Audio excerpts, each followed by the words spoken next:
আজকে আমি তোমাদের সাথে একটা বিষয় শেয়ার করব। আমার হাতে দেখো দুটো তেলের বোতল আছে, মানে এই কোকোনিম প্লাস বডি অয়েলের দুটো বোতল আমার হাতে রয়েছে।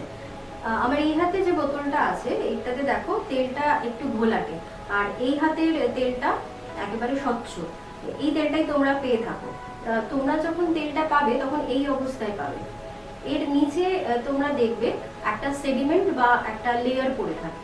এই সেডিমেন্ট বা লেয়ারটা হচ্ছে আমরা এই তেলের মধ্যে যে ভেষজগুলো দিই সেই ভেষজগুলো ছেঁকে নেওয়ার পরে একটা সেডিমেন্ট আসে। যেহেতু এটা একেবারেই ঘরোয়া পদ্ধতিতে আমরা তৈরি করি, তাই সিনথেটিক যে ফিল্টারেশনগুলো নর্মালি হয়ে থাকে সেগুলো আমাদের পক্ষে ঘরে বসে করা সম্ভব হয় না। তাই তোমরা যখন তেলটা ব্যবহার করবে তখন অবশ্যই তেলটাকে খুব ভালো করে ঝাঁকিয়ে নেবে।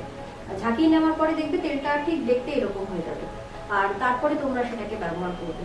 আর আরেকটা বিষয় খুব ভালো হয় যে এই শীতে তোমরা যখন তেলটা ব্যবহার করবে তখন ব্যবহার করার ঠিক 15 মিনিট আগে একটু রোদে দিয়ে দাও।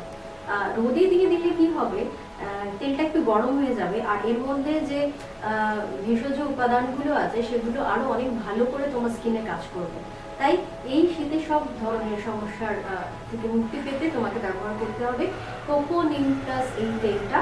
আর এই তেলটা ব্যবহার করার আগে তোমাকে একটু গরম করে নিতে হবে, যে সেটিমেন্টটা পড়ে আছে সেটাকে একেবারে রিজলভ করে নিয়ে তারপরেই কিন্তু তুমি এটা স্কিনে লাগাবে। তেলটা ঝাঁকিয়ে নেওয়ার পরে কিরকম দেখতে লাগে আমি তোমাদেরকে দেখাচ্ছি।